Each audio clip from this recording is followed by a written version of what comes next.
Superficial scribblings on sexism, superficial scribblings on life. Who the fuck needs criticism, and I can always be right.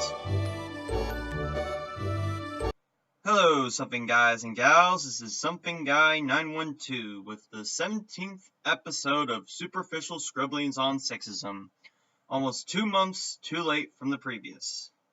So, Ghostbusters, the current year Ghostbusters to be exact. My absolute hate and contempt of it from conceptualization to cinema has been shown through my poetry and some of the comments I have made on this account, showing how much this fucking turd of a movie relies on the narrative of internet misogyny to keep its waning box office returns afloat. Not only that, reviewers and critics have either been silent about how this movie almost advertised sexism as a selling point, or decide to be intentionally on the fence about it. If Rotten Tomatoes is any indication of this intellectual dishonesty, the movie has a 60 out of 100 tops on top critics, yet it is scored aggregate at 73, with the user reviews paying it lower than that, and don't even get me started on the rating for it on Metacritic. Nevertheless, this isn't about the disingenuous nature of Paul Feig, whom I've called Paul Fag, or his projection that men aren't funny, when the funniest cast member of his shitty movie was a man. I want to hone in on a toxic website whom tried to spin this web of lies about people's reaction to the trailer months ago, and their claim that principally including women in anything is somehow progress these days.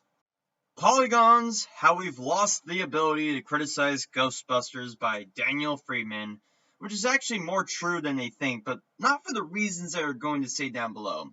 You folks remember Polygon, right? The gaming journalism website that backpedaled on their conflict of interest in the name of calling their detractors misogynists, right? Well, the label doesn't stop with Zoe Quinn or Nathan Grayson. Let's dig into this shithole, shall we? Paul Feig's new Ghostbusters movie comes out this weekend, and I'm not really excited about it. This movie has been at the center of a nasty political fight on Twitter for months, and at this point, that controversy has overwhelmed the discussion of Ghostbusters as a work of art or entertainment.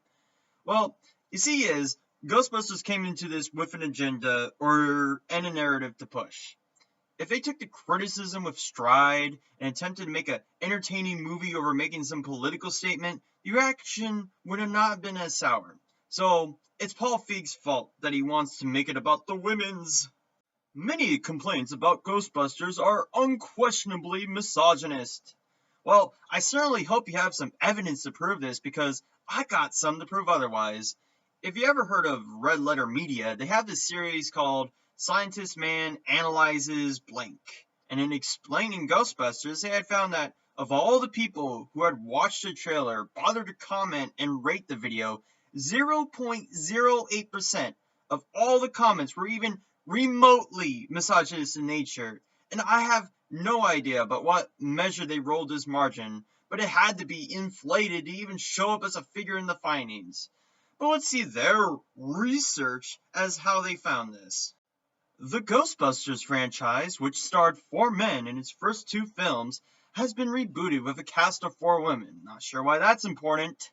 Some fans of the original movies are unhappy about the reboot, as are activists, from movements like Gamergate and the alt-right, who believe the film's casting decision is evidence that social justice warriors have corrupted geek culture with progressive politics. So you just bring up Gamergate and the alt-right like as if you really slung dirt into them? No doubt you motherfuckers are corrupting everything for the sake of politics. Every person who is a detractor to you, you think of them as the alt-right or Gamergate. Not only that, but Paul Feig has stated on multiple occasions his decision to cast an all-female cast not because of a creative decision, but because of his pushing of politics, when he could have made a sequel to the second one in which the female cast were passed the torch by the original cast of the second. Yes, that wouldn't have been a unique plot point in the movie, but at least there would have been so much more context made in that alone than whatever the fuck queefing or Ghost Girl has to do with character development. The anti-Ghostbusters backlash brewed for months in the corners of the internet frequented by these factions, places like the Kotaku in Action subreddit and on Breitbart's tech vertical. But the Ghostbusters haters gained a lot of mainstream media attention in May when the film's first trailer became the most disliked video in the history of YouTube. And do you know why, Polygon? I'm sure it has everything to do with misogyny, and not that it looked like they had ham-fisted the Ghostbusters license into some SNL chick-flicky nonsense with feminism flashing like a big neon sign right over to indicate they are virtue signaling. Inevitably, there was a backlash to the backlash. There's a natural inclination among many people to support women who are being subjected to sexist harassment online, and the outpouring of hatred over the Ghostbusters reboot looked to many observers like harassment on a massive scale, thanks in part to selective amplification of the most outrageous anti-Ghostbusters tweets and postings by outlets looking to stoke the controversy. Keyword selective, Polygon. Selective. They intended to make it look as though it was nothing but misogyny. But once again, RLM is here to back me up and show that only 0.08% of people who watched the trailer even bothered to make an anti-woman comment on that trailer. Not that you give a fuck, since it's more pertinent to keep this bullshit web of misogyny going just so long as it serves as a nice defense when anyone is backed into a corner with criticism, as Leslie Jones was able to do, to be able to get Milo off of Twitter because of presumed harassment of her Twitter profile, when always said that she was playing the victim when it suits to disregard the criticism. As a result, Ghostbusters has become a referendum on long-simmering controversies about the status of women in film and the status of women in comedy. The more men complain about Ghostbusters, the more tickets I want to buy. Yeah, you go ahead and do that. I wanted to see it drain your soul like a dementor as it did to me. Because your little fight against men serves for fuck all when you realize that some women actually don't like the current year Ghostbusters either, dumb shit. A considerable percentage of the negative social media response to Ghostbusters was odious, misogynistic, and harassing. Yeah, 0.08% is a considerable percentage. On the other hand, fans have a right to be upset when they feel the properties they love are being mishandled. Some of that outrage was at least arguably valid, even if the current atmosphere makes a reasonable discussion all but impossible. Well, thank fuck Polygon at least has some scruples in hand, instead of resorting towards flagrant stroking of criticism for the sake of name-calling. There are reasons to dislike this movie that have nothing to do with gender. Many fans who are unhappy with the new movie claim no affiliation with the alt-right or with Gamergate, and they deny having any problems with women in heroic roles. They're just unhappy because they think the new movie looks shitty, and it kinda does. Applause to you, Polygon, but I just have to ask, why did you make it seem as though that was the case 5 fucking paragraphs ago? Fuck! Hollywood studios love reboots. By associating a new movie with a classic or beloved property, they get instant name recognition and can tap into the goodwill that the original already earned. Sometimes these properties fall into the hands of passionate fans who are also talented, and cool things result. But remakes and reboots are mostly cynical exercises that tarnish rather than enhance the franchise they're affiliated with. 2 great examples of that are RoboCop and Total Recall, but you know what makes those 2 different from this? No fucking narrative. No whining about criticism as misogyny. No ham-fisted ideology underneath. RoboCop and Total Recall were at least trying to be entertaining flicks, albeit shallow and money-grummy ones. What the fuck is Ghostbusters trying to be exactly? Even worse, fans have been waiting for a new Ghostbusters movie since Ghostbusters 2 came out in 1989, but Feig's version isn't the one they wanted. Ivan Reitman and Dan Aykroyd, the creators of the original film, tried for years to reunite the cast for another sequel. Aykroyd wrote several different screenplays, and rumors about the status of various sequel plans appeared constantly on blogs and in magazines, stoking fans' hopes and expectations. And here we are, where the original cast are forced into cameos for the sake of getting nostalgia dollars, almost looking like as if they are doing it at fucking gunpoint. But Bill Murray was famously unsatisfied with the scripts and reluctant to participate in a third Ghostbusters movie. After Harold Ramis, who played Egon Spengler, died in 2014, plans for Ghostbusters 3 with the original principal characters were permanently shelved. That was when Reitman handed the franchise off to Feig. A lot of fans felt like Ghostbusters should have been left alone after Ramis' death, and that a film without Murray in a leading role isn't really Ghostbusters. Exactly! And his inclusion in this new movie absolutely shows how much he dreads doing it in the first place.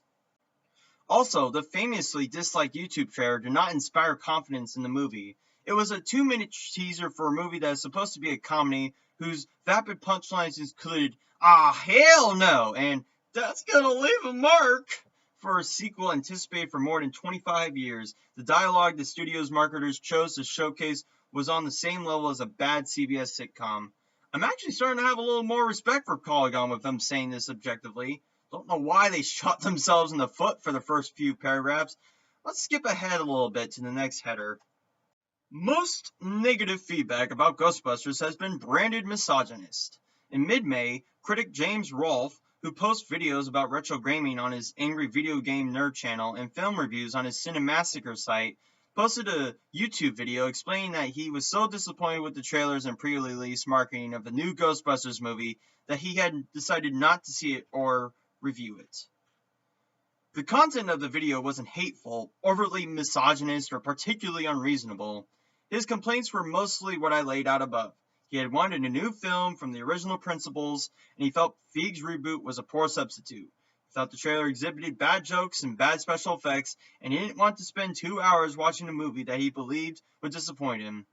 As one of the most prominent figures complaining about the Ghostbusters reboot, Rolfe caught the full brunt of the outrage that the misogynist Twitter eggs and anime avatars had justifiably earned.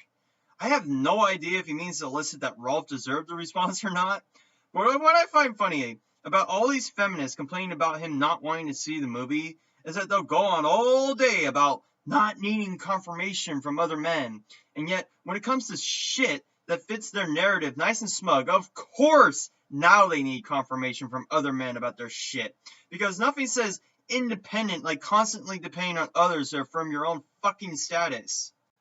There are a couple of inconsistencies in Rolfe's position. First, his contention that Ghostbusters should have been left alone out of respect for the memory of Harold Ramis seems a bit absurd since the reboot had the blessings of Reitman and Aykroyd, and since Ramis' heirs will likely benefit financially from the new movie. While I do agree that they shouldn't withhold the movie for the sake of Harold Ramis, it's not wrong for Rolfe to have that position on this matter. Second, Rolfe's position that Ghostbusters is not worth seeing because it is an inferior reboot of a beloved property from his childhood would have had a lot more bite if Rolfe hadn't reviewed Teenage Mutant Ninja Turtles Out of the Shadows shortly after he took his stand against seeing Ghostbusters. It seems like a lot of Ghostbusters haters have a lot more tolerance for shitty reboots, remakes, and sequels that aren't recast with women. Okay, no. The thing with the sequel, the TMNT, is that Michael Bay didn't spray shit over people for criticizing it. He didn't make the sequel with the intention to push some bullshit narrative. He was as blunt as you could get with what he intended to do with the sequel. Make money.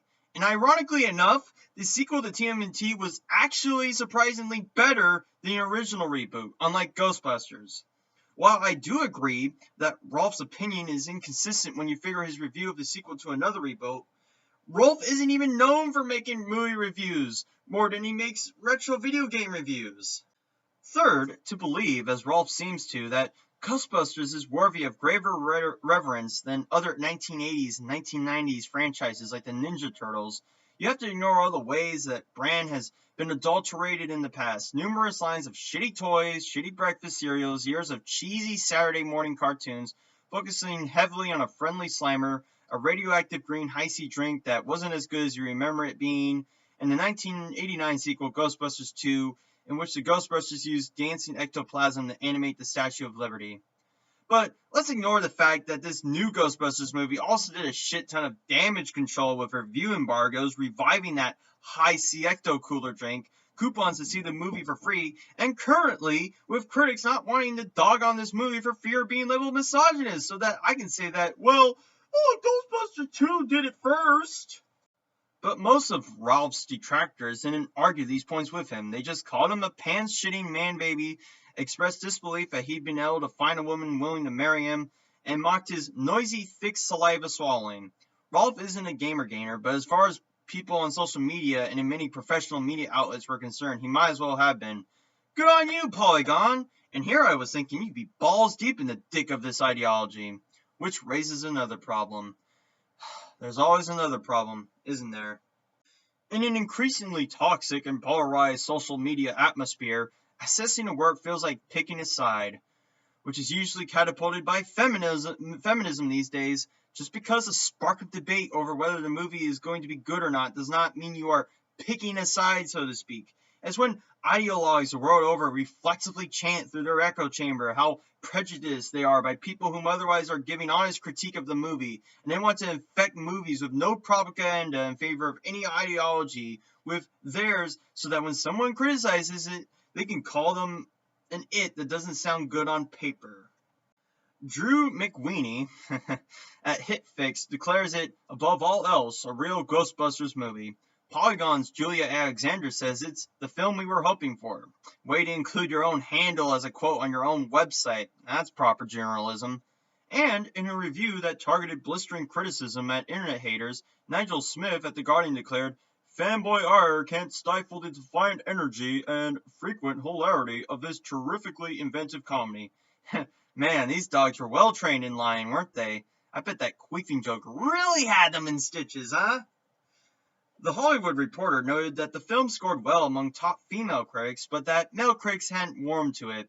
But you could also point out that it got stronger reviews from online outlets where writers and editors are plugged into social media and are intimately familiar with how culture wars play out on Twitter. These are the critics who might have reviewed the position on this controversial movie as picking a side in that battle. That's probably why the tomato meter reads a 73 despite it scoring a 69 on top critics and 59 on top users. Meanwhile, the critics who reviewed Ghostbusters less favorably seemed to be older, well-established film reviewers, the sort of writers who might hold themselves aloof from flame wars and Twitter food fights, who might think Gamergate is a kind of bug, and who might consider these controversies extraneous to their job of assessing the movie on its merits. As they should, because they've learned not to be dogmatic in their ideology, if they even have one. Or maybe those patterns aren't really meaningful, and this is just the range of critical opinion you get for a mainstream studio comedy. Feig's The Heat has a similar metascore and similarly mixed reviews. Regardless, it's very difficult in such a conflict-centered and polarized social media environment to suggest that Ghostbusters can be both the target of a gross sexist hate campaign and also a disappointing film. This is not a chicken and an egg theory. The projection of criticism as some kind of gross sexist hate campaign got draped right over those who saw it as a disappointing film. I know you think you're being clever, trying to make it seem as though the nostalgia heads elicited some of the feedback, but this was ideologically driven from the very start. Okay, we're at the finish line here with this. I was hoping this article would be a bit shorter, but alas, I have to cover every little important detail here. It's difficult and risky for writers and critics to take positions that are associated with hate campaigns, even if the hate campaign is actually not there and uses window dressing over the honest criticism of the movie. Go figure. I think women can be funny, and that Feig has directed funny movies starring these funny women. However, I don't think the best way of exhibiting the talents of funny women, or funny men for that matter, is to saddle them with a PG-13 rating and 30 years of franchise baggage.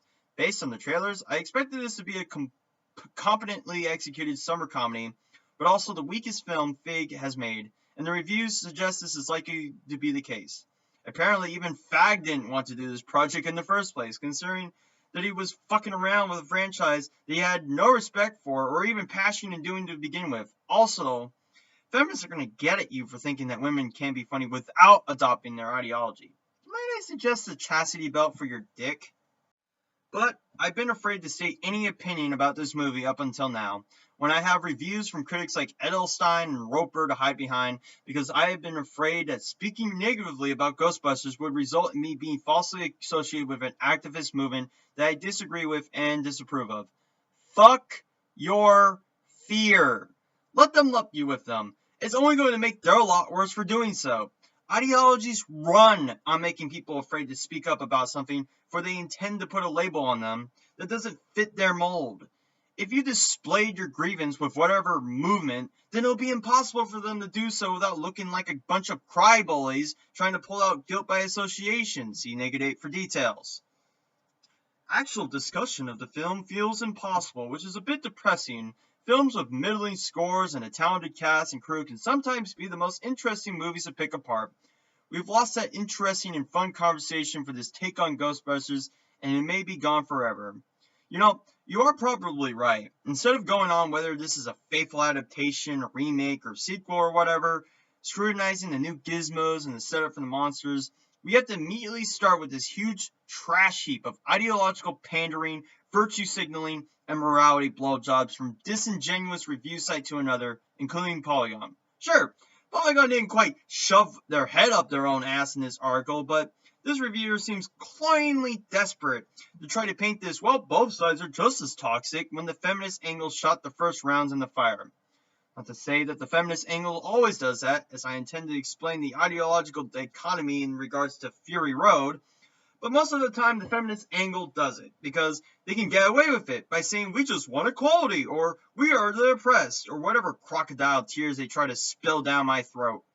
I've yet to hear any substantially negative backlash from nostalgia critics, especially the nostalgia critic, that propelled this wave of hate towards this movie. Only constant harangues about how a bunch of neckbeard, basement-dwelling virgins just loathe to see women play any role in any film. So that is it with this episode. I wanted to read the comments, as I've usually done this in the series past, but this one has just gone on way too long. Tune in next time where I address the onion in the room, Greg.